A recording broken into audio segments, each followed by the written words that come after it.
Ano ka ba? Wala kang silbi. Paulit-ulit na sigaw ng isang ina habang nakaluhod sa sahig ang bata.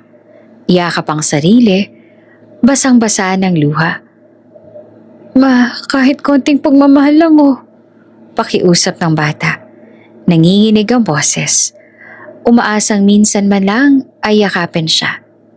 Pero ang sagot, paghamak.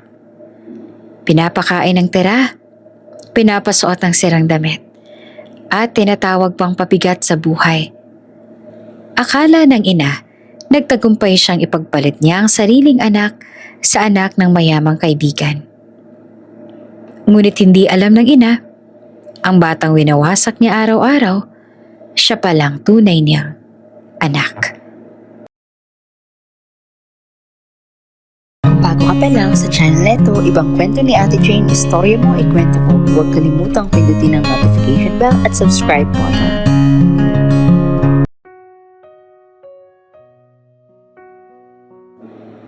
Magkasabay lumaki sina Carmela at Liva sa isang maliit at masikip na barangay sa gilid ng lungsod. Mga bahay na dikit-dikit, bubong na yero at mga pangarap na tila laging masyadong malaki para sa lugar na kinalakan nila. Bata pa lang sila, mag-aakbay na silang humaharap sa buhay. Sabay pumapasok sa eskwela, sabay nangangarap.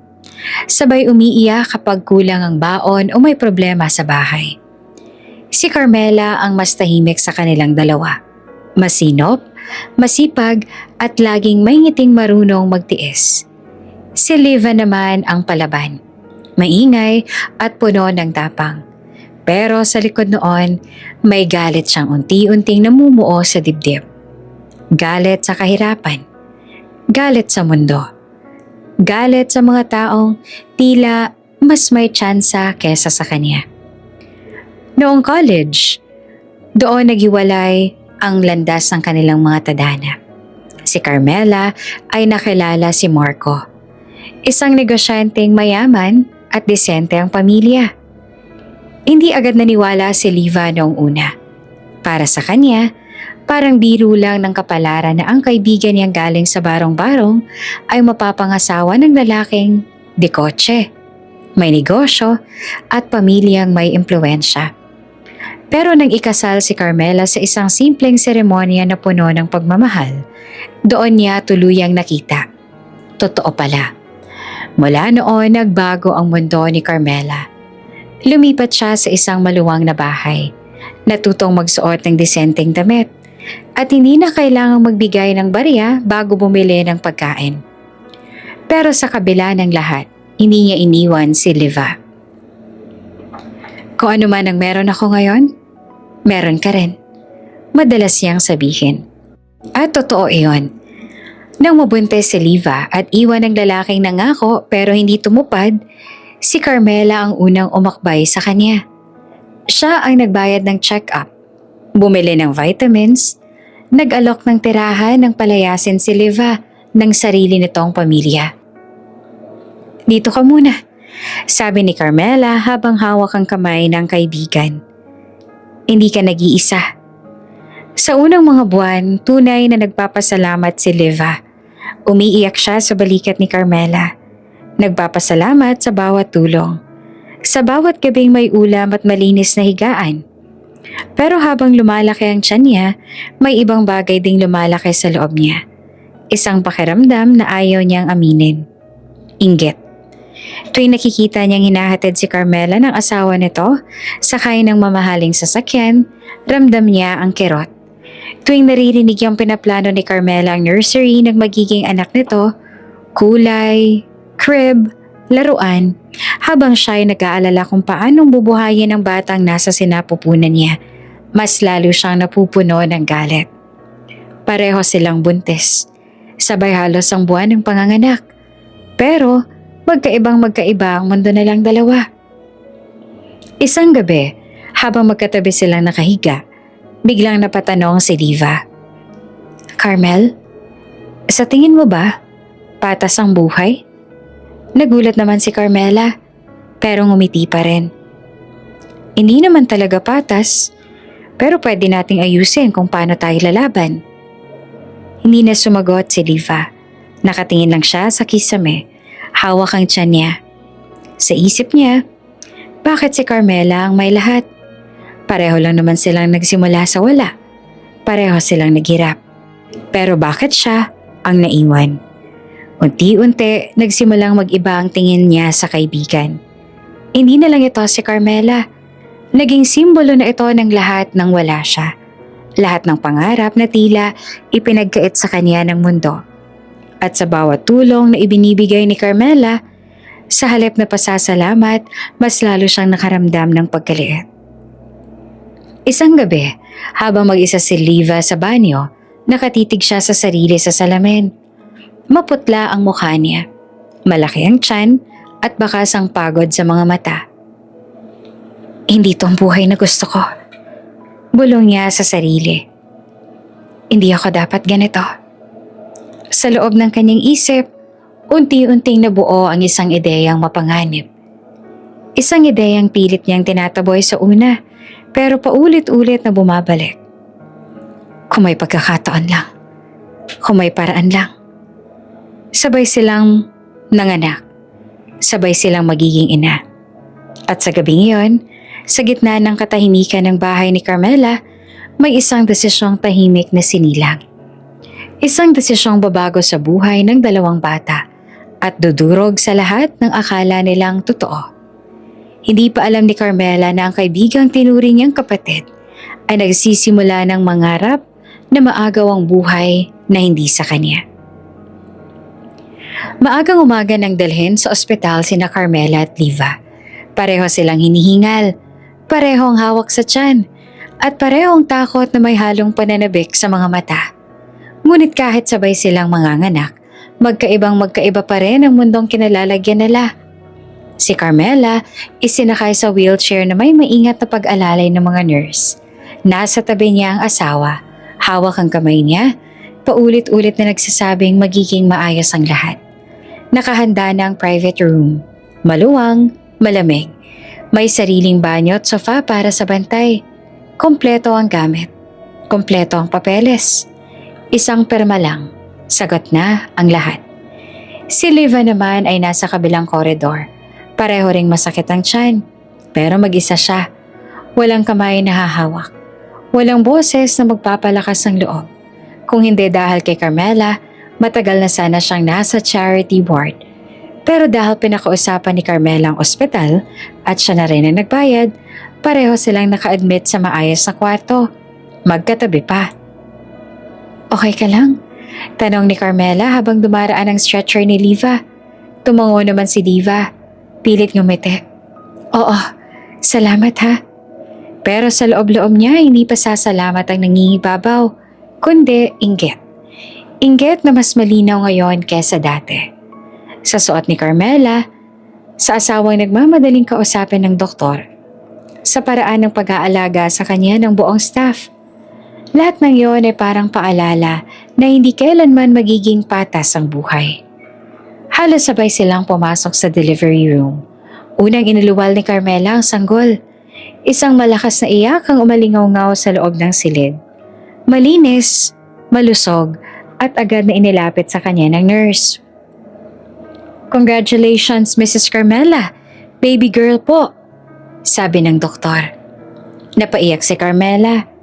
Hinaplos niya ang pisngi ng sanggol. Parang ayaw pang maniwala. Erica, bulong niya. Anak ko. Ilang oras ang lumipas bago naman nanganak si Liva. Mas mahaba ang naging labor niya. Mas mabigat ang pagod. Nang sa wakas ay umiyak ang sanggol, walang asawang hahagulgol sa saya. Walang pamilya na magpapalakpakan. Isang nurse lang ang ngumiti at nagsabing, Baby girl din po. Tahimik naman si Liva. Tinitigan niya ang sanggol. Maliit, kulubot, pero buhay. Irene ang napagkasundoan niyang ipangalan. Sa isang iglap, parang nawala ang lahat ng sakit at pagod. Pero sandali lang. Paglipat ng mga sanggol sa nursery, doon na tuluyang bumigat ang dibdib niya. Magkatabi ang crib ni na Irene at Erica. Parehong baby girl, parehong bagong paligo, Parehong may name tag. Ngunit sa paningin ni Liva, hindi sila magkapantay. Si Erica may kompletong gamit. May yaya na agad naghihintay. May mga stuffed toy na nakahanda. May kinabukasang malinaw ang direksyon. Si Irene naman may ina na walang trabaho, walang asawa at walang kasiguruhan. Habang nakatingin si Liva sa salamin ng nursery, bumalik sa kanya ang lahat ng gabing umiiyak siya sa dilim. Lahat ng tanong na walang sagot. Lahat ng pagkakataong pakiramdam niya ay talunan siya ng mundo. Bakit siya? Bulong niya sa sarili. Pareho lang naman kami naghirap. Sa isip niya ay parang malinaw ang sagot. Dahil may mga taong mas siniswerte. At kung ganon, bakit hindi niya agawin ang swerte na nasa harap na niya? Gabi na nang unti-unting humupa ang ingay sa ospital. Tahimik ang koridor. Abala ang mga nurse sa iba't ibang pasyente. Sa loob ng nursery, tanging mahinang ilaw lang ang bukas. Dahan-dahang pumasok si Liva. Kabado ang dibdib niya. Nanginginig ang mga kamay. Pero sa bawat takbang papalapit sa crib, mas tumitibay ang desisyon niya. Tiningnan niya muna ang name tag. Erica, Carmela. Pagkatapos ang isa, Irene, Liva. Isang saglit siyang napahinto. Parang may boses sa loob niya na nagsasabing, mali ito, na hindi niya dapat gawin. Na may kapalit ang kasalanan. Pero mas malakas ang galit, mas malakas ang inggit, mas malakas ang paniniwalang ito na lang ang pagkakataon niya. Mabilis niyang inangat ang sanggol sa crib ni Carmela, si Erica, at inilagay sa higaan ni Irene. Pagkatapos kinuha niya naman si Irene at inilagay sa crib ni Erica. Isang minutong katahimikan. Walang umiyak, walang nakakita. Huminga siya ng malalim, tsaka lumabas ng nursery na parang walang nangyari. Sa loob naman ng kwarto nakahiga si Carmela, hawak ang rosary. Nagpapasalamat sa ligtas na panganganak. Hindi niya alam na ilang metro lang ang layo, may kaibigang naglaro sa kapalaran ng kanilang mga anak. Habang si Liva naman ay nakahiga rin, nakatitig sa kisame. May kakaibang ngiti sa labi. Sa isip niya, tapos na ang laban. Nanalo na siya. Ang hindi niya alam na may isang matang nakakita at may isang lihim na hindi mananatiling tahimik magpakailanman. Tahimik ang ospital ng gabing yon. Ilang oras ang nakalipas mula nang mailipat sa nursery ang mga sanggol at karamihan sa mga nurse ay naka-assign sa ibang pasyente. Sa dulo ng koridor, mabagal ang lakad ni Yaya Belen. Tanga ng maliit na bag na may lamang damit ng sanggol. Si Yaya Belen ang matagal ng yaya ni Carmela. Mahigit 20 taon na siyang nasa serbisyo ng pamilya. Tahimik siyang babae, masipag at bihirang magsalita ng hindi kailangan. Pero sa lahat ng pinagdaanan niya, sanay siyang magmasid. At ngayong gabi, may nakita siyang hindi niya kailanman inakalang masasaksihan. Habang papalapit siya sa nursery, napansin niyang bukas ang pinto. Nakatigil siya sandali. Nagtataka. Karaniwan ay mahigpit ang seguridad doon lalo na sa gabi. Dahan-dahan siyang sumilip. Doon niya nakita si Liva, nakahawak sa sanggol, nakayuko, at halatang nagmamadali. Sa una hindi agad naintindihan ni Yaya Belen ang nangyayari.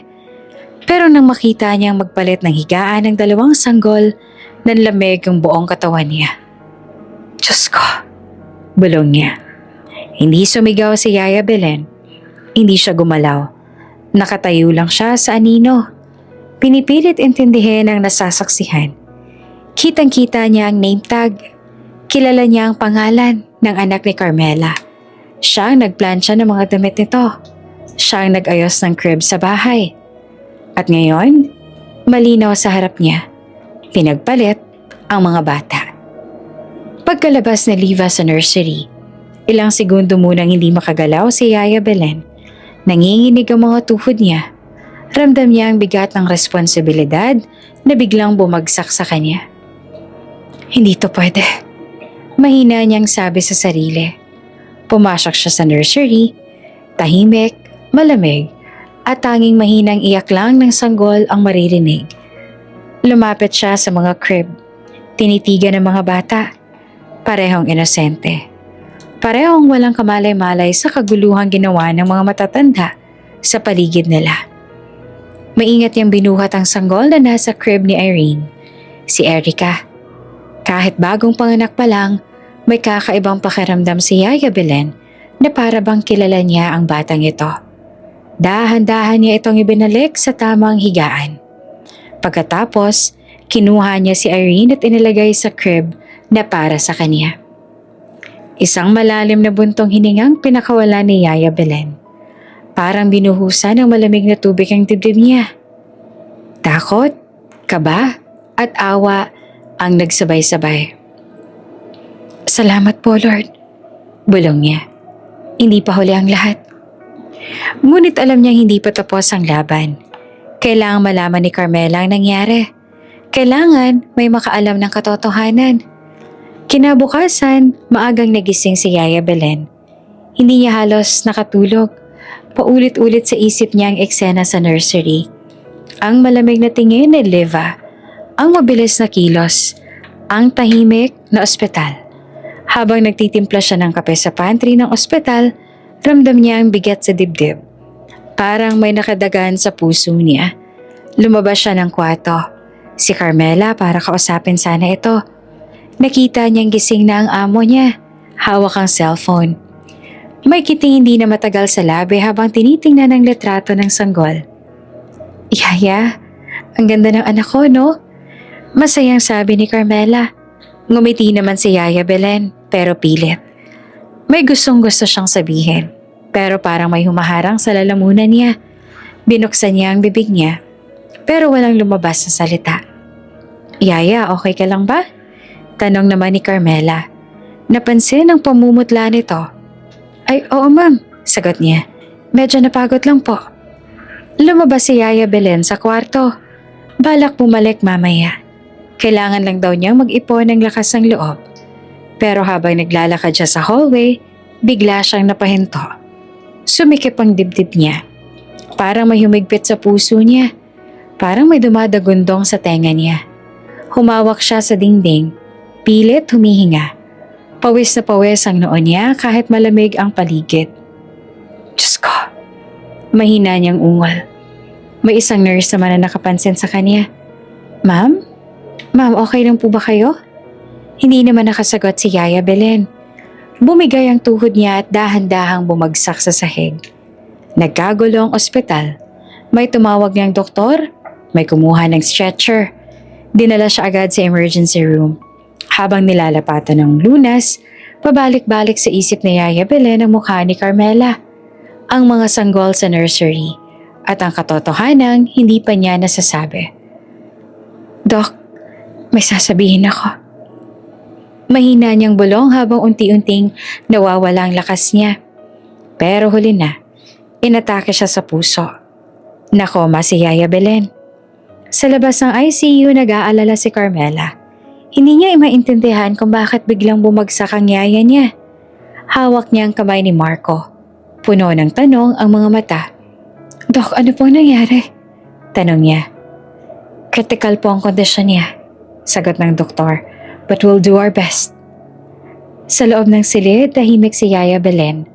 Nakahiga, may mga tubo at makina sa paligid. Sa dibdib niya nakabaon ng isang lihim na mas mabigat pa sa anumang sakit. Isang katotohanang maaaring magpabago sa buhay ng dalawang pamilya. At habang lumilipas ang oras, unti-unti nagsasarang pinto ng pagkakataong mailabas ang katotohanan. Hindi alam ni Carmela na ang tanging taong nakakaalam ng ginawa ni Liva ay nakikipaglaban na ngayon sa pagitan ng buhay at kamatayan. Lumabas si Liva sa ospital na may kakaibang gaan sa dibdib. Hawak niya ang sanggol. Balot sa kumot na binili ni Carmela. At sa isip niya, dala-dala niya ang buhay na matagal niya nang pinangarap.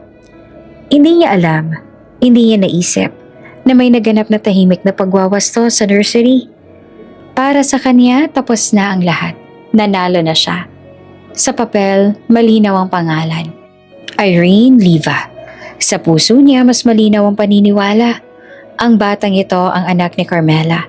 Ang batang nakalaan sana sa marangyang buhay na ngayon ay sa kanya na mapupunta. Habang bumabiyahe pa uwi, nakatingin si Liva sa mukha ng sanggol. Tahimik itong natutulog. Walang kaalam-alam sa bigat ng kasinungalingang nakapatong sa buhay niya. Hindi ka na maghihirap. Bulong ni Liva. Ako na ang nanay mo. Pero ang tinig na iyon ay walang lambing. May determinasyon. May galit na pilit tinatakpan ng pangakong hindi buo. Sa kabilang dulo naman ng lungsod, masayang inuwi ni Carmela kasamang asawa at sanggol na si Erica, ang tunay niyang anak, na ibinalik ni Yaya Belen bago ito ay natake sa puso. Hindi naman alam ni Carmela na muntik na siyang mawala ng anak. Hindi rin niya alam na ang kaibigan niyang tinulungan ay may dalang maling akala na dudurog sa hinaharap. Lumipas ang mga linggo. Sa maliit na inuupahang bahay ni Liva, tahimik ang mga araw.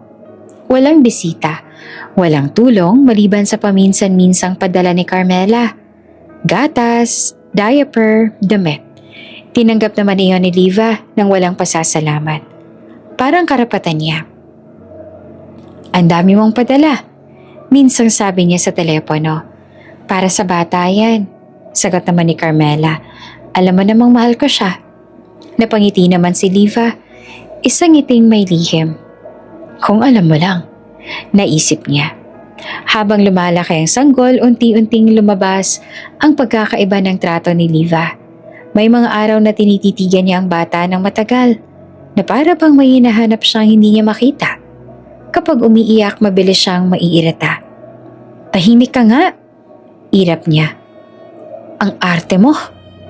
Hindi niya alam kung bakit. Para sa kanya, dapat ay masaya siya. Dapat, kanya na ang swerte. Pero sa tuwing hawak niya ang bata, may kung anong bumabangga sa dibdib niya. Parang hindi tama ang lahat. Pinangalanan niyang Irene ang sanggol.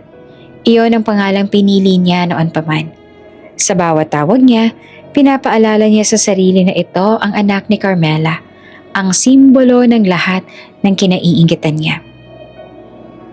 Lumaki ka ng maayos. Minsan niyang sambit habang pinapadede ang bata. Huwag kang umasa sa iba. Hindi niya alam na ang mga salitang yon ay tumatama sa sarili niyang dugo. Samantala, tuwing bibisita naman si Carmela, palaging may kakaibang pakiramdam si Liva. Kapag hawak ni Carmela ang bata, may bahagyang kaba sa kanya.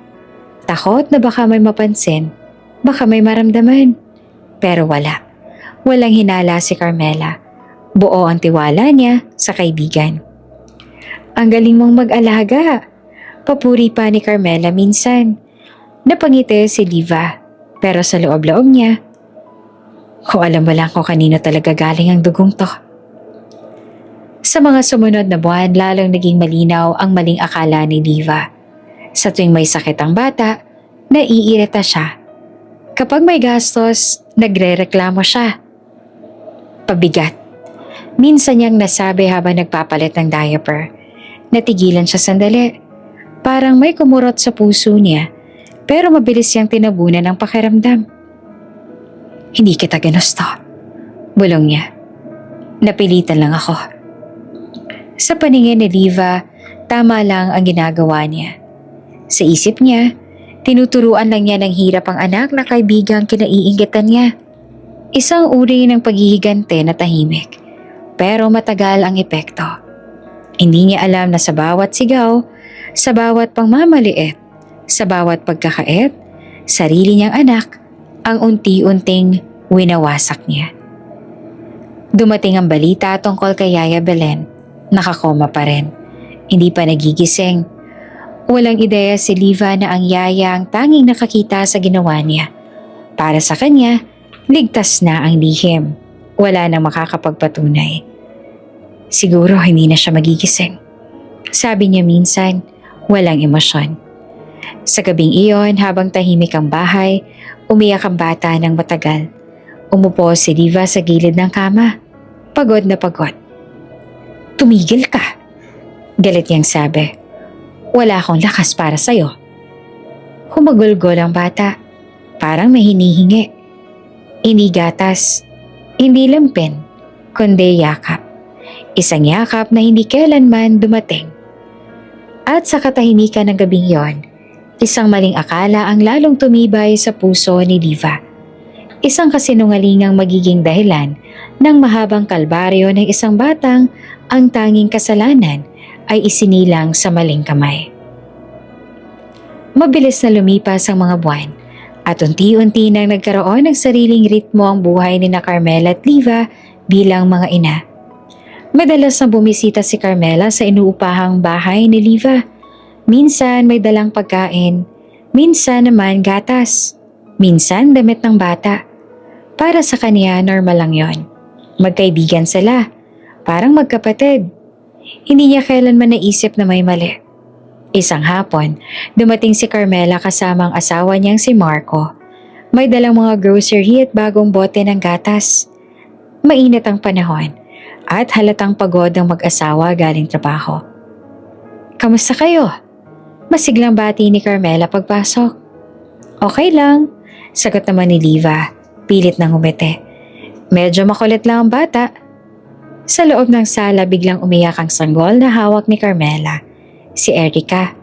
Malakas ang iyak. Tuloy-tuloy, parang may hinahanap.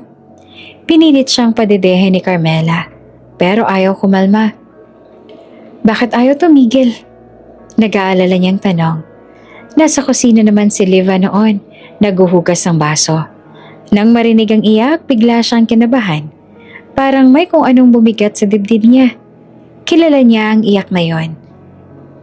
Iyak na matagal niya nang naririnig sa gabi. Lumapit siya, tiningnan ng bata sa bisig ni Carmela. Sa isang iglap may pumasok na ideya sa isip niya. Isang ideyang hindi niya napag-isipan ng buo. Ako na lang, sabi ni Liva bigla. Baka gutom pa. Nagulat naman si Carmela. Ha? Pero, sanay ako. Dugtong ni Liva, sabay kuha sa bata. Baka iba lang talaga ang gusto niya. Wala namang masamang hinala si Carmela. Ibinigay niya ang sanggol kay Liva, tsaka umupo sa sofa. Si Marco naman ay nagbukas ng laptop sa gilid. Abala sa email. Dinala ni Liva ang bata sa kwarto. Nanginginig ang mga kamay niya habang isinara ang pinto. Sa loob-loob niya, wag sana magkamali. Dahan-dahan niyang iniangat ang damit niya at nilapit ang sanggol sa dibdib. Sa sandaling iyon, tumigil ang iyak. Kumapit ang bata. Parang may nakilala. Nanlaki naman ang mga mata ni Liva.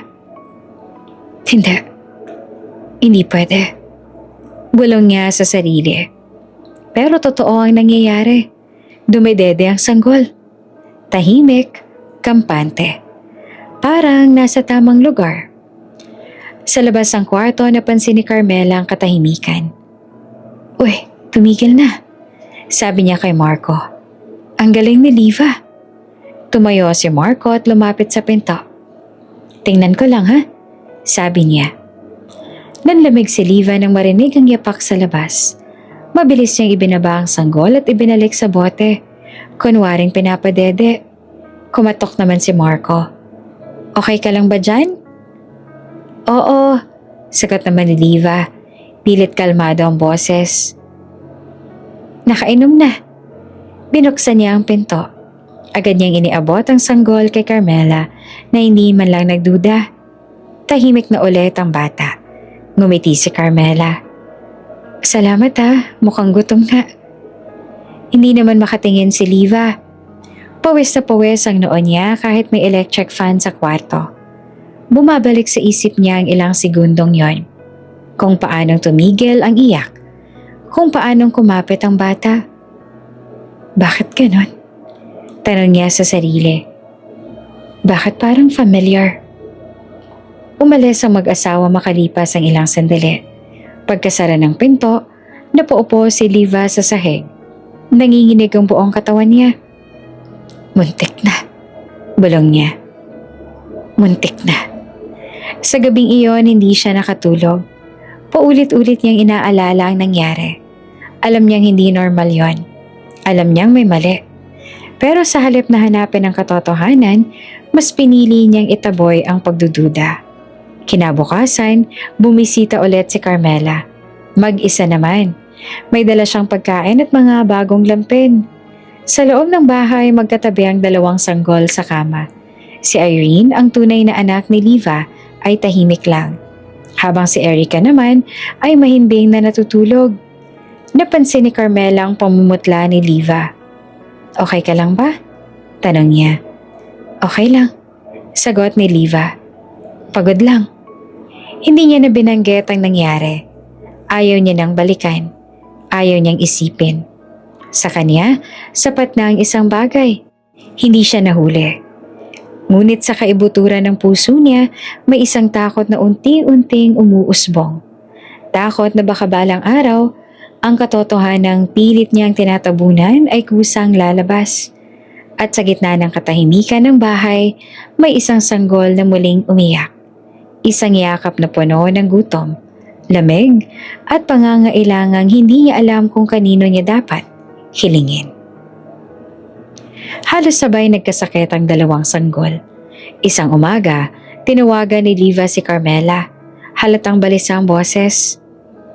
"May lagnat si Erica," sabi niya agad. "Mainit ang noo niya, tapos ayaw dumede."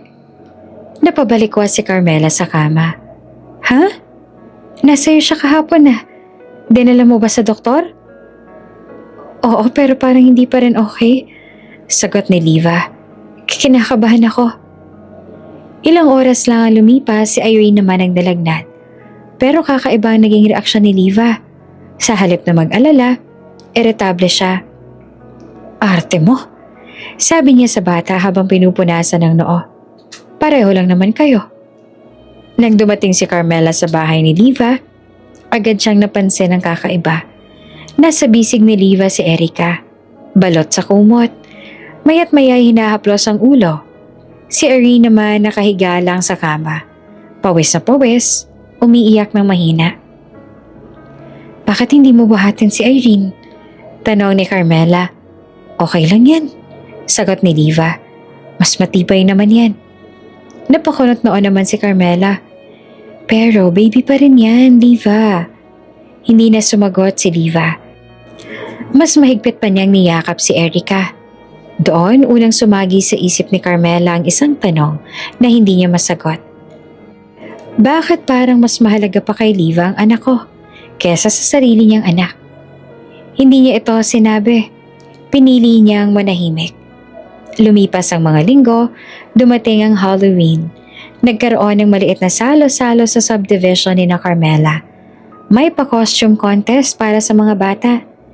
Inanyayahan niya si Liva. Pagdating ni Liva, tuwang-tuwa siya sa suot ni Irene. Isang pang-Chaka doll costume. Gusot ang buhok, may peklat sa mukha. Tawa siya ng tawa habang inaayos ang peluka. "Ang cute, diba?" sabi niya. Bagay na bagay. Hindi naman napansin ni Carmela ang bigat ng tingin ni Liva. Para bang may lihim na kasiyahan. Para kay Liva, malinaw sa isip niya. Anak ni Carmela yan. Kaya okay lang. Masaya pa nga siyang makita tong mukhang katawa-tawa. Samantala, si Erica naman ay bihis na bihis bilang baby angel. Puti ang damit, may maliit na pakpak at headband na may halo. Inaalalayan pa ni Liva sa paglakad. Punong-puno ng pag-iingat. "Mag-iingat ka," sabi niya kay Erica. "Huwag kang madudulas, ha?" Napatingin naman si Carmela kay Liva. Hindi niya na maitago ang pagtataka. "Liva, okay ka lang ba?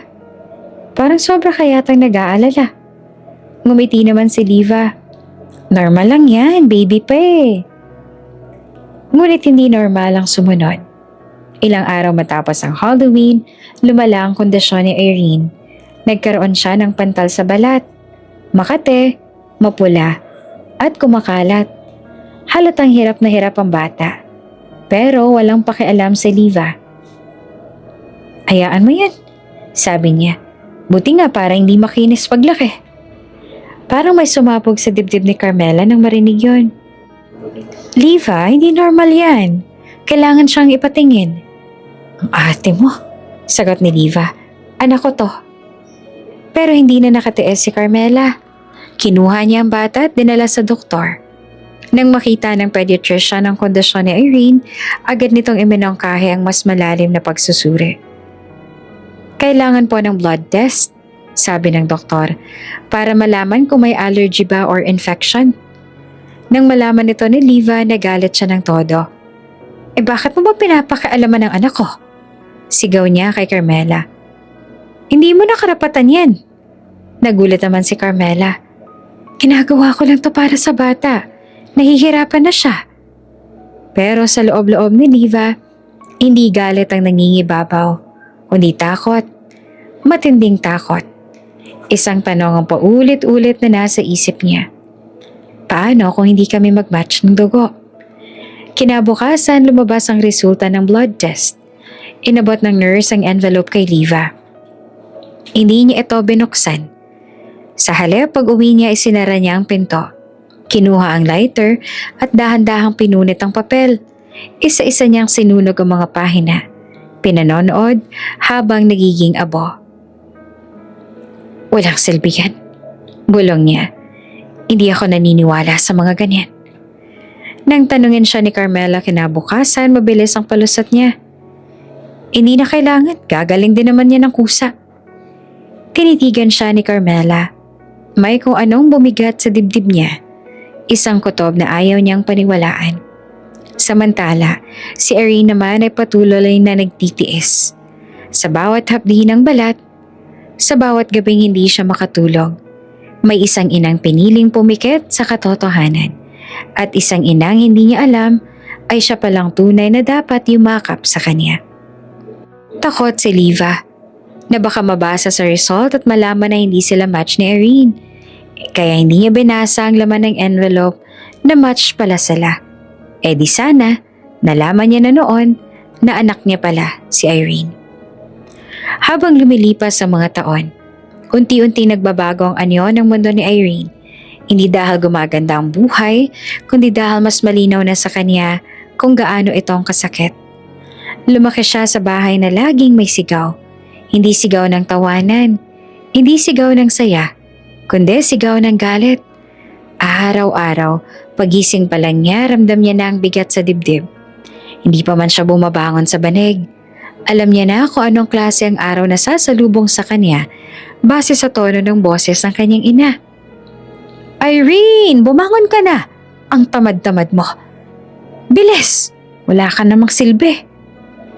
Sanay na siya roon. Kahit masakit, tinanggap niya bilang normal. Habang ang ilang bata ay inihahatid sa eskwela na may baong masarap, si Irene ay may dalang tuyo. Minsan kalahati lang, nakabalot pa sa lumang papel. Ang uniforme niya ay laging kupas. Minsan may punit sa laylayan. Kapag may napansin ng guro, yumuyuko lang siya at ngumingiti. Kunwari ay ayos lang. Pag uwi niya naman galing eskwela, wala siyang pahinga. Siyang inuutusan sa lahat. Magwalis, maghugas, mag-alaga sa bahay. Kapag may nakaligtaan siya kahit maliit lang, may katumbas agad na mura o sampal. Di ka na nga maganda. Hindi ka pa marunong kumilos. Sigaw ni Liva minsan, sabay tulak kay Irene sa gilid ng mesa. Nadapa naman si Irene, nasugatan ng tuhod. Hindi siya umiyak. Pinunasan lang niya ang sugat at tahimik na tumayo. Isang beses, nagkaroon ng birthday party ang kaklase niya. May cake, may regalo, may lobo. Pag uwi niya, may bitbit siyang maliit na papel na may drawing ng cake. Ginawa niya sa eskwela. Ma, mahina niyang sabi, birthday ko po bukas. Hindi man lang siya tinignan ni Liva. At ano ngayon? Kahit kandila lang po. Pakiusap ni Irene. Humarap si Liva sa kanya. Malamig ang mga mata. Hindi kita pinanganak para magdiwang. Kung gusto mo ng cake, magtrabaho ka paglaki mo.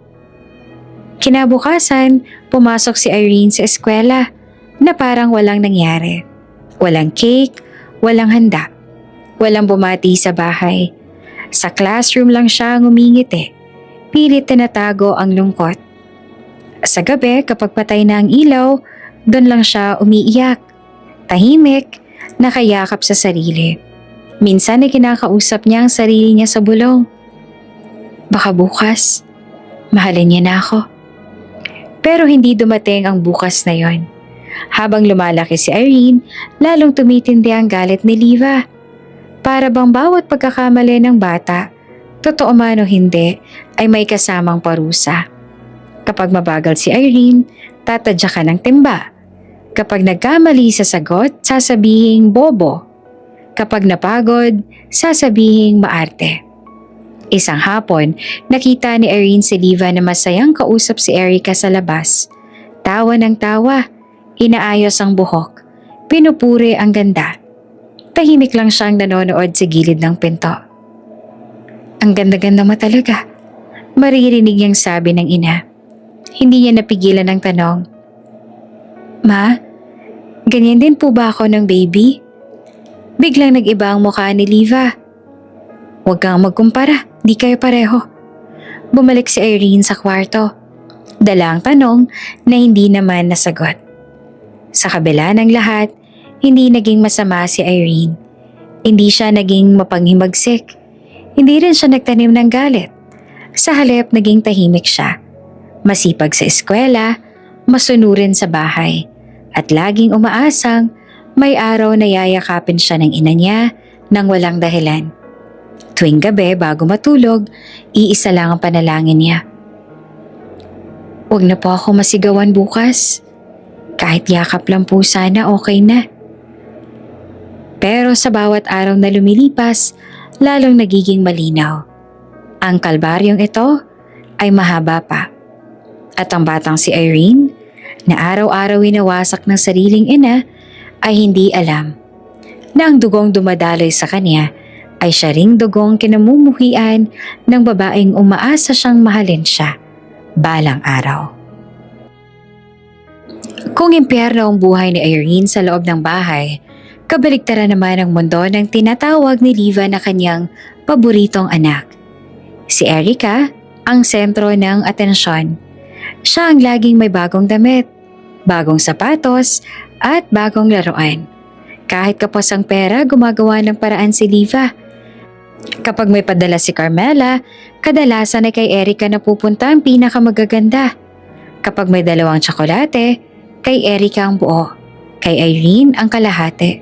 Minsan nga wala pa. Mag-ingat ka, laging paalala ni Liva kay Erica. Dahan-dahan ka ha, huwag ka masyadong maglaro baka mapagod ka. Kay Irene naman, kabaliktaran. Bakit ba ang likot-likot mo? Di ka na nga maganda, sakit ka pa sa ulo. Sa labas ng bahay, kitang-kita ang pagkakaiba. Kapag may bisita, si Erica ang pinagmamalaki. Pinapaupo sa sofa, binibigyan ng juice. Tinatanong kung kamusta ang eskwela. Si Irene naman pinapapasok sa kusina, pinaghuhugas ng pinggan o pinapabantay sa kapitbahay na bata. Isang beses may dumalaw sa kaibigan ni Liva. Ang bait naman ng anak mo, sabi nito, sabay haplos sa ulo ni Erica. Halatang alagang-alaga. Napangiti naman si Liva, puno ng yabang. Siyempre, hindi ako kagaya ng iba dyan ano? Napatingin ang bisita kay Irene, na tahimik naman na nagwawalis sa sulok. At siya, biglang tumigas ang mukha ni Liva. Ah, siya? Pasaway yan. Hindi ko masyadong tinututukan. Tahimik lang si Irene, sanay na siyang maging invisible. Sa loob-loob ni Liva, may kakaibang saya tuwing nakikita niyang masaya si Erica. Para bang sa bawat papuri, sa bawat magandang damit, nababawasan ang galit na matagal niyang kinikimkim laban kay Carmela. Sa isip niya, patas lang ito. Anak niya ang naghihirap. Anak ko ang masaya. Hindi niya alam na baligtad ang katotohanan. Tuwing may school activity, sinisigurado ni Liva na present siya para kay Erica. May baong kompleto, May allowance, may picture pa bago pumasok. Si Irene naman madalas ay mag-isa. Kung may event, hindi siya sinasamahan. Kung may recognition, wala si Diva. Isang araw, umuwi si Irene na may dalang papel. May drawing ng pamilya. May 2 batang babae at isang nanay. Ibinigay niya iyon kay Diva. May pag-asang baka ngumiti ito. Tiningnan lang ni Diva saglit. Ano to? Family po. Mahina niyang sagot. Tinapon naman ni Diva ang papel sa labas. Huwag kang gumagawa ng kalokohan. Maglinis ka na lang dyan. Kinagabihan narinig ni Irene ang tawa ni Diva at Erica sa sala. May pasalubong pala si Diva. Isang maliit na teddy bear. Para sa'yo. Masayang sabi ni Diva kay Erica. Kasi mabait ka. Nakatayo naman si Irene sa pintuan ng kwarto. Pinipigilan ng luha. Hindi siya humihingi. Hindi siya nagsasalita. Tinignan lang niya ang eksenang matagal niya nang gustong maranasan. Isang inang masaya sa piling ng anak. Sa bawat yakap na binibigay ni Diva kay Erica, mas sumitibay ang paniniwala niya na tama ang ginagawa niya. Para sa kanya, ito ang hustisya. Ito ang kabayaran sa mga taong mas pinalad kesa sa kanya. Ganito pala ang pakiramdam. Minsan niyang bulong sa sarili habang inaayos ang buhok ni Erica na ikaw ang may kontrol. Hindi niya napansin ang batang nasa likod niya, payat, tahimik at unti-unting natutong maniwala na hindi siya karapat-dapat mahalin. Sa paglipas ng panahon, naging malinaw sa lahat ng nakakakita. May paboritong anak si Diva at may isang batang palaging nasa anino. Nakatingin, naghihintay at umaasang balang araw magbabago ang lahat. Pero sa ngayon, ang mundo ni Irene ay nananatiling madilim, habang ang liwanag naman ay binubuhos lahat sa batang akala ni Diva ay hindi kanya. Tahimik si Irene, hindi dahil sa wala siyang sasabihin, kundi dahil maaga niyang natutunang walang nakikinig. Sa eskwela, iba siya. Hindi siya palakibo. Hindi rin siya mahilig magbida. Palagi siyang nasa hulihan ng pila. Tahimik na nagbabasa habang ang iba ay nagkukulitan. Pero kapag recitation na, siguradong nakataas ang kamay niya. Kapag exam, halos palaging perpekto ang scores niya.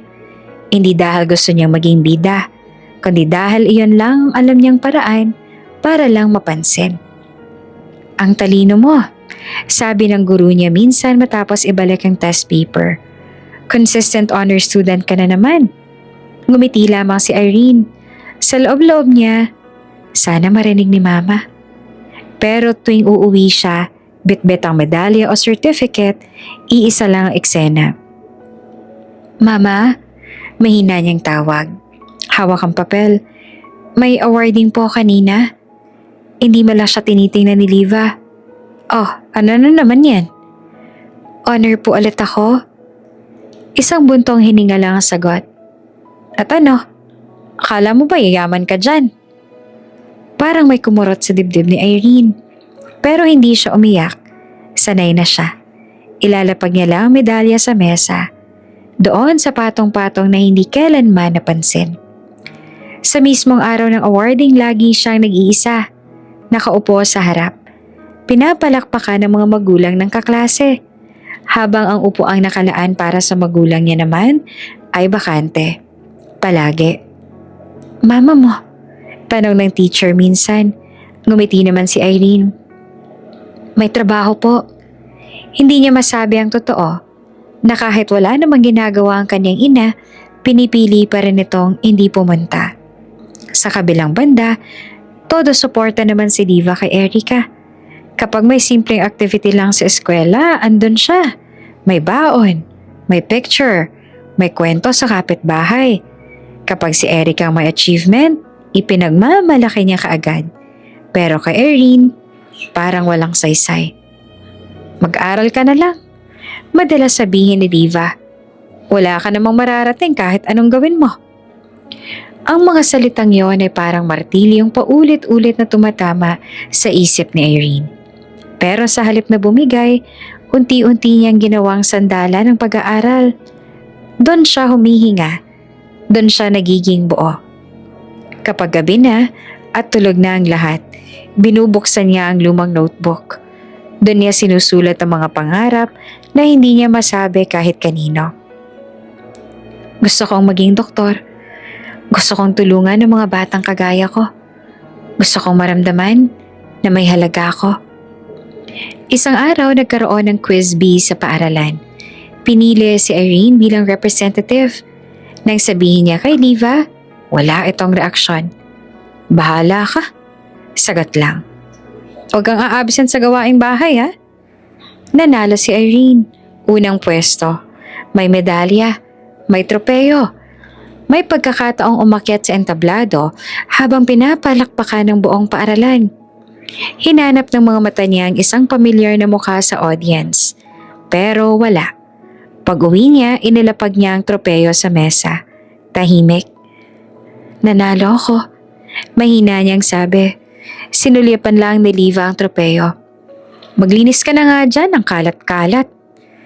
Sa gabi yon, hindi na umiyak si Irene. Umupo siya sa gilid ng kama. Nakatingin sa tropeyo. Doon niya unang naisip. Siguro, hindi ko kailangang marinig ang papuri niya para magpatuloy. Mula noon naging mas determinado siya. Mas nag-aral, mas nagsumikap. Hindi na para mapansin, kundi para makaalis balang araw. Hindi alam ni Liva na sa bawat salitang, wala ka mararating, mas tumitibay ang loob ng batang minamaliit niya. Hindi niya alam na ang tahimik na batang iyon ay unti-unti nagtatayo ng sariling mundo. Isang mundong hindi niya na kayang wasakin. At habang patuloy na lumalaki si Irene, dala ang mga sugat ng pagkabata, nagsisimula na ring umusbong ang isang tanong na magbabago sa lahat. Paano kung may taong pipili sa akin? Kahit minsan lang. Lumaki si Irene na hindi marunong humingi. Hindi ng regalo, hindi ng atensyon. Lalo na, hindi ng pagmamahal. Kaya nang dumating ang isang taong kusang tumingin sa kanya, kusang nakinig, at kusang umunawa, hindi niya alam kung paano ang tatanggapin. Si Adrian ang pangalan niya. Nagkakilala sila sa isang school event. Volunteer si Irene. Tahimik lang sa gilid, abala sa pag-aayos sa mga papel. Napansin siya ni Adrian dahil sa sipag at talino.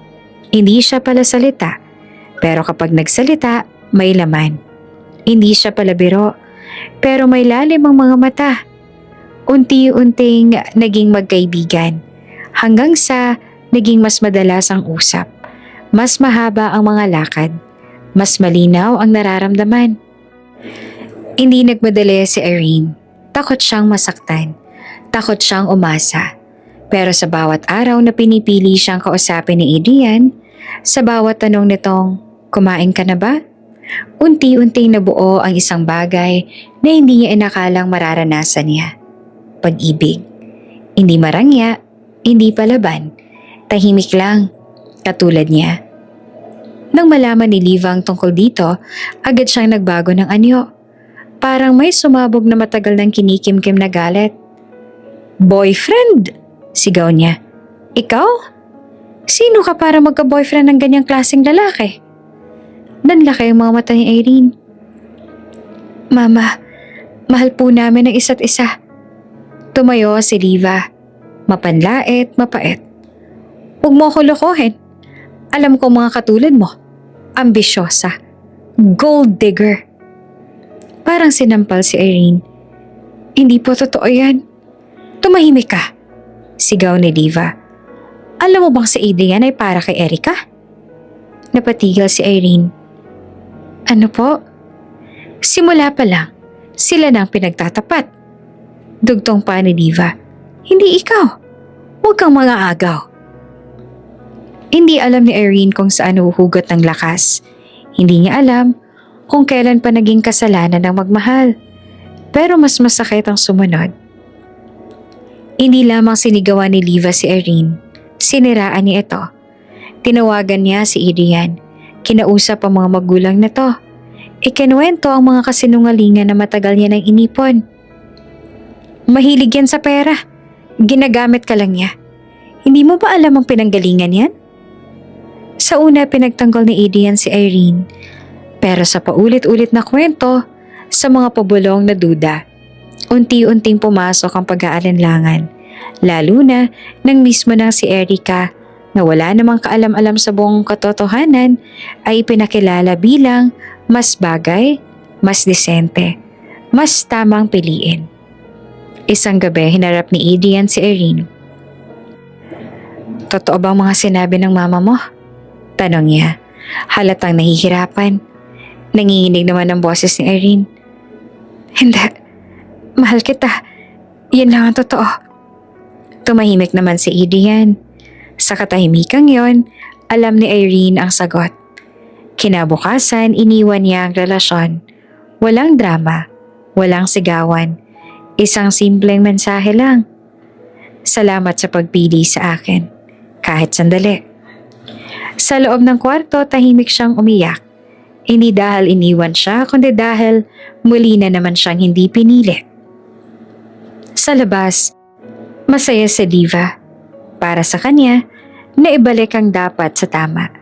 Sa isip niya, nailigtas niya si Adrian mula sa isang mapanlamang na babae.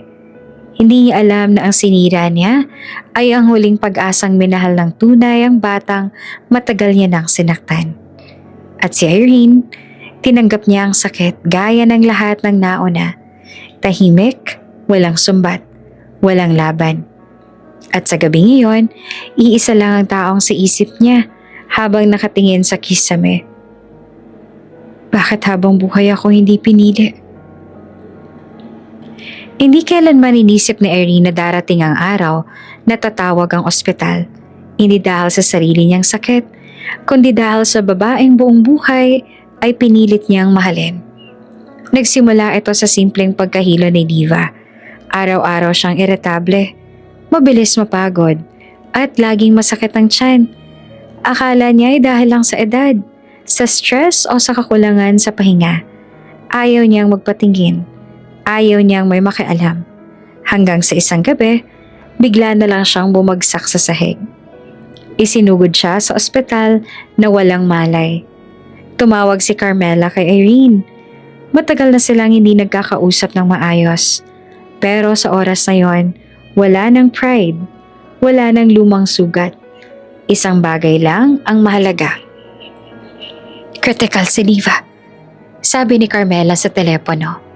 Nasa ICU siya. Parang may humigpit sa dibdib ni Irene.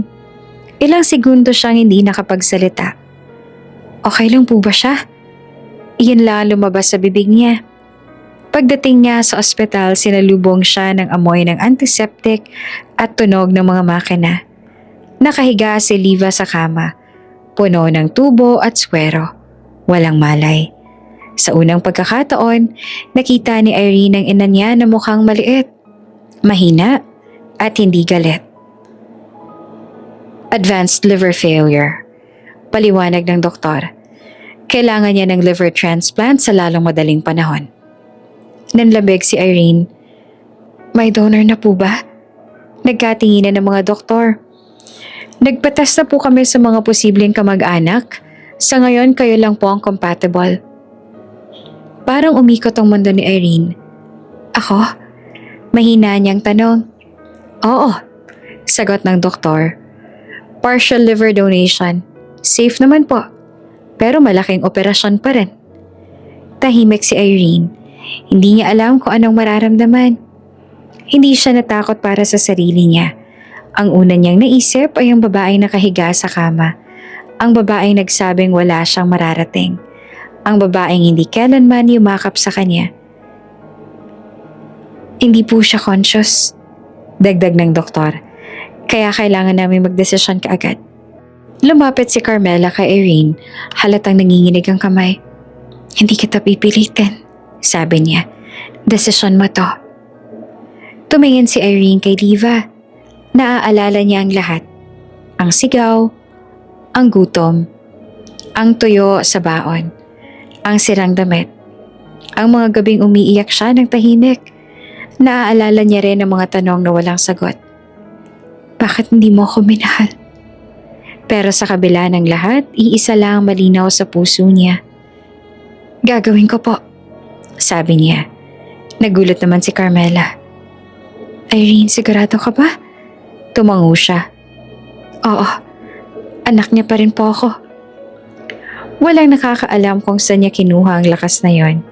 Hindi niya rin sinubukang ipaliwanag. Para kay Irene, hindi ito tungkol sa kapatawaran o hostisya.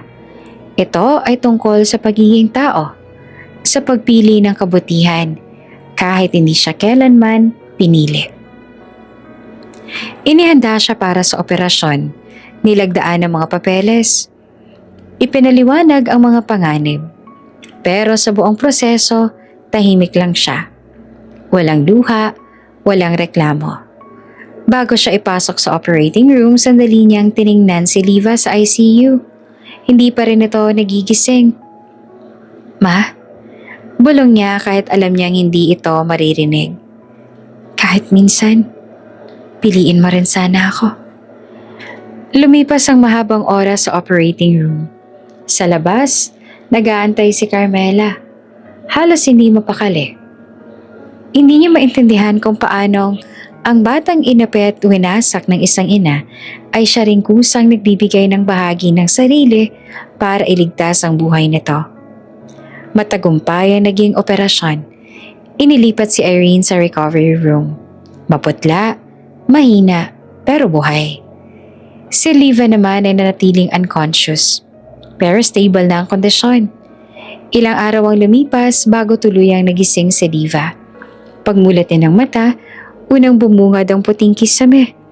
Sumakit ang buong katawan niya. May kung anong mabigat sa tiyan niya. Anong nangyari? Paos niyang tanong. Lumapit ang nurse. Naoperahan po kayo, ma'am.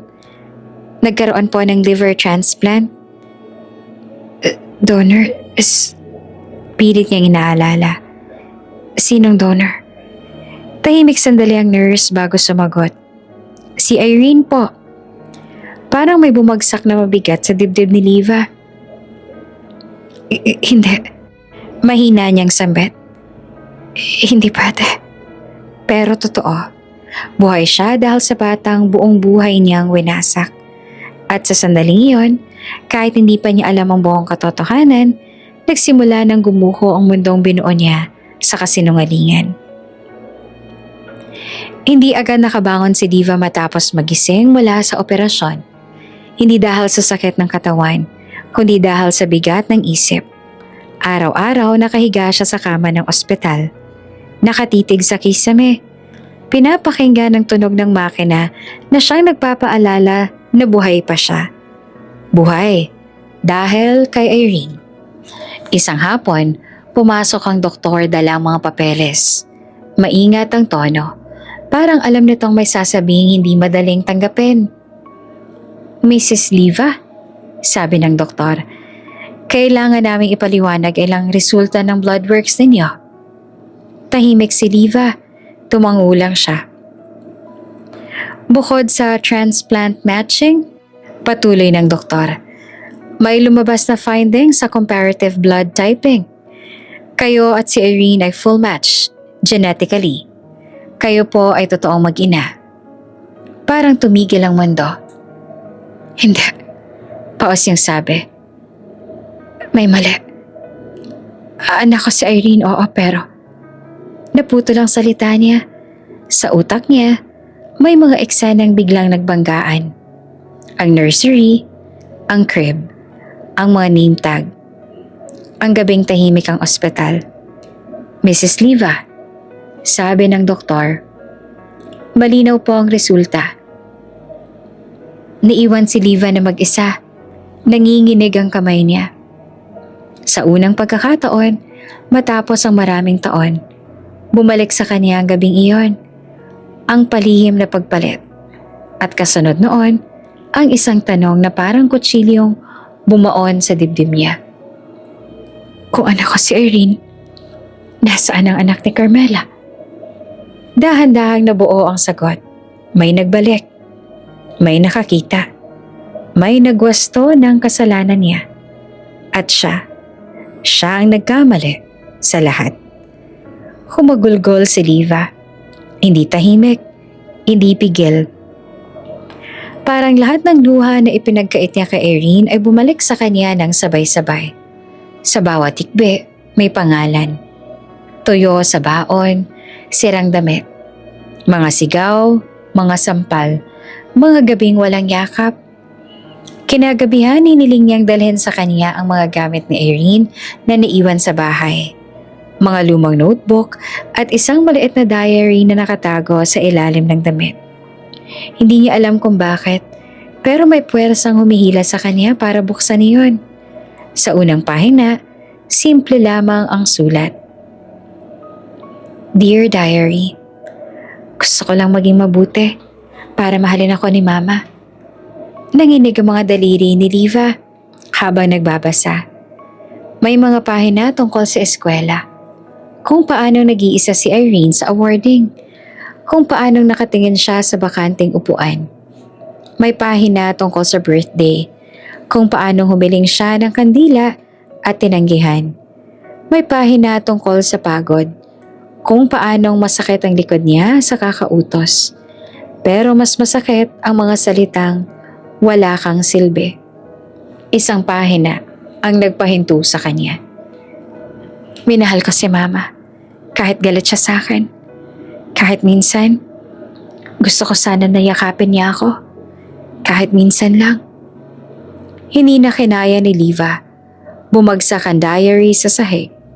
Takip kamay sa bibig. Umiyak siya ng umiyak. Hindi bilang ina, kundi bilang taong huli na ang pagsisisi. Anak, bulong niya sa hangin. Anak ko. Sa sumunod na araw, kumimpirma ng ospital ang lahat ng resulta. Walang duda, walang lusot. Si Irene nga ang tunay niyang anak. At ang anak na buong buhay niyang iningatan na si Erica ay hindi kanya. Mas mabigat pa roon ang katotohanang matagal niya nang hinahanap. May isang taong nagligtas sa mga bata noong gabing yon. May nagbalik sa tama. At sa halip na magpasalamat, ginamit niya ang maling akala para magigante sa sarili niyang dugo. Hindi niya na kayang humarap kay Irene. Hindi niya na kayang humingi ng tawad ng harapan.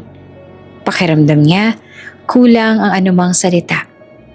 Isang gabi, habang tahimik ang ward nagdesisyon si Liva, sumulat siya ng liham.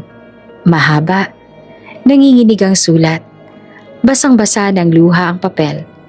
Inamin niya ang lahat. Ang pagpapalit, ang maling akala, ang galit, ang kasalanan. Inamin niyang natuklasan niya ang katotohanan sa Bloodworks. Inamin niyang siya ang pinakamasamang ina sa mundong ng anak niyang pinili pa ring iligtas siya. Patawad, Irene. Kung may Diyos na makikinig, sana yakapin ka niya sa lahat ng yakap na ipinagkait ko. Iniwan niya ang liham sa mesa. Pagkatapos ay tahimik siyang umalis. Walang paalam, walang ingay. Hindi pagtakas ang pakiramdam, kundi parusa. Isang paglayong alam niya ang kailangan niyang pagdaanan. Sa umagang yon, nang hanapin niya si Carmela, bakante na ang kama. At sa kabilang dulo ng lungsod may isang batang babae. Isang babaeng pinili ang kabutihan na magigising na hindi na alam ng ina niya, buong buhay niyang hinintay ay umalis, dala ang katotohanan at isang pusong wasak sa huli. Lumipas ang mga taon na parang hangin. Mabilis, tahimik pero may dalang pagbabago. Si Irene ay hindi na ang batang may baong tuyo at sirang damit. Hindi na rin siyang dalagitang laging nakayuko. Takot magsalita, takot mangarap. Sa sarili niyang sikap, sa talinong matagal nang hindi napansin, unti-unti niyang inakyat ang mundo minsang itinanggi sa kanya. Nakapagtapos siya ng pag-aaral sa tulong ng scholarships. Hindi madali, may mga gabing halos hindi na siya makatulog sa pagod. Trabaho sa umaga, klase sa gabi. Pero sanay siya sa hirap. Matagal niya ng kaibigan ang pagtitiis. Sa bawat tagumpay, Hindi siya sumigaw, hindi siya nagyabang. Tahimik lang siyang umusad, katulad ng kung paano siya lumaki. Hanggang sa isang araw, nakatayo siya sa harap ng sarili niyang opisina. Malinis, maliwanag, at may plakang nakapaskil sa pinto. Ang pangalan niya, malinaw at buo. Hindi niya inakalang mararating ngayon, lalo na't walang nanay na pumapalakpak sa likod niya. Walang boses na nagsasabing, "Proud ako sa'yo." Sa kabila ng lahat ng tagumpay, may kulang pa rin. Sa tuwing may okasyon, birthday, Pasko, simpleng hapunan, may bakanteng upuan sa mesa. Hindi siya galit, hindi rin siya naghahanap. Pero may tahimik na tanong na paminsan-minsan bumabalik. Kung minahal niya ako noon, iba kaya ang naging ako? Hindi niya na hinanap si Diva. Matapos mabasa ang liham na iniwan nito, ang pag-amin, ang paghingi ng tawad, ang katotohanang matagal nang tinago. Pinili niyang manahimik, hindi dahil ayaw niyang patawarin, kundi dahil pagod na siyang masaktan. Pinatawad niya si Diva sa puso niya, hindi para sa ina, kundi para sa sarili niya. Hindi niya alam na sa kabilang dulo ng lungsod, may isang babaeng araw-araw binabayaran ng kasalanan sa katahimikan. Si Liva, hindi na ang babaeng galit sa mundo. Payat, maputla at tahimik. Namumuhay siya sa maliit na inuupahang kwarto. Walang luho, walang reklamo. Araw-araw, sinusundan niya ang balita tungkol kay Erin. Hindi upang makialam, kundi upang matiyak na maayos ang buhay ng anak nang hindi niya minahal noon. Minsan pumupunta siya sa malayo, sa mga lugar na alam niyang dadaanan ni Erin. Nakaupo lang siya sa bangko, nakatakip ang muka. Pinapanood ang anak mula sa distansya. Nakita niyang tumatawa si Erin kasama ang mga kaibigan. Nakita niyang nagbibigay ng tulong sa mga batang kapos, mga batang kahawig ng dati niyang anak. Doon niya tuluyang naintindihan. Hindi niya kailanman nabasag si Irene. Sinugatan niya, oo, pero hindi niya napatay ang kabutihan nito. At iyon ang pinakamasakit. Isang gabi habang nag-iisa si Irene sa opisina, tiningnan niya ang mga papeles. Biglang napahinto ang kamay niya. Hindi dahil sa pagod, kundi dahil sa biglang bigat sa dibdib. Parang may tumatawag, parang may kulang. Hindi niya alam kung bakit, pero bigla niyang naisip ang isang tanong na matagal niya nang hindi tinatanong. Nasaan na kaya siya ngayon? Sa parehong gabi, sa maliit na kwarto ni Liva, nakahiga siya sa kama. Hawak ang lumang litrato. Isang batang babae na hindi niya niyakap noon. Tahimik siyang umiyak. Hindi para humingi ng awa, kundi dahil alam niyang baka huli na ang lahat. Hindi na kita kukunin pabalik. Bulong niya sa sarili. Pero sana, kahit isang beses, maramdaman mong mahal kita. Sa dalawang mundong magkalayo, may dalawang pusong parehong may sugat. Isa ang natutong mabuhay kahit walang yakap, at isa ang natutong magmahal kahit huli na. At sa gitna ng katahimikan ng mga taon, unti-unting humahantong ang lahat sa kanilang huling tagpo. Isang pagtatagpo na magpapasya kung ang patawad ay mananatiling tahimik o tuluyan ng lalaya. Hindi biglaan ang paghina ni Liva. Dahan-dahan itong dumating. Parang gabi na unti-unting lumalaman sa liwanag. Nagsimula sa madaling paghingal. Sa mga gabing hindi siya makatulog dahil sa sakit ng katawan at konsensya. Hanggang sa isang umaga, hindi na siya nakabangon sa kama. Isinugod siya sa isang maliit na ospital sa probinsya. Walang kasama, walang kamag-anak. Nang tanungin ng nurse kung sino ang tatawagan, wala siyang maisagot. May anak po ba kayo? Tanong ng nurse. Napapikit si Diva. Meron. Mahina niyang sabi. Pero baka ayaw niya ako makita. Sa kabilang dulo ng lungsod, abala naman si Irene sa trabaho na makatanggap siya ng tawag mula sa isang hindi pamilyar na numero. Karaniwan hindi siya sumasagot. Pero sa pagkakataong ito, parang may humila sa kanya. Miss Irene? Sabi ng boses sa linya. Nasa ospital po ang mama ninyo. Kayo po ang huling kontak na binanggit niya. Nanlambot ang kamay ni Irene. Ilang segundo siyang hindi nakapagsalita. Nasaan po siya? Tanang niya sa wakas. Nagbiyahe si Irene ng tahimik. Walang galit, walang kaba. Tanging isang pakiramdam lang. Parang may isang kabanatang matagal nang nakabukas na sa wakas sa isasara. Pagpasok niya sa silid, nakita niya si Riva sa kama. Payat, maputla at halos hindi na makilala. Hindi na ito ang babaeng malakas ang boses at matalim ang tingin. Isa na lang itong ina na ubos na ang lakas. Pagbulat ng mga mata ni Liva, nakita niya si Irene sa tabi ng kama. Irene, paos niyang tawag. Tumayo si Irene, lumapit ang dahan-dahan. Walang luha sa mga mata. Walang sumbat sa mukha. Ma, sagot niya. Parang gumuho ang lahat ng depensa ni Diva. Umiyak siya, hindi pigil, hindi maayos. Patawad, paulit-ulit niyang sabi. Anak, patawad. Umupo si Irene sa gilid ng kama. Tahimik lang siyang nakinig. Matagal niya nang alam ang sasabihin ng ina. Matagal na rin niyang napag-isipan ang isasagot niya. Matagal na kitang pinatawad. Mahinahon niyang sabi. Hindi dahil naging mabuti ka, kundi dahil ayokong dalhin ang galit habang buhay. Napatigil si Liva. Umangat ang tingin niya, puno ng pag-asa at takot. At matagal kong hinintay. Dugtong rin ni Irene.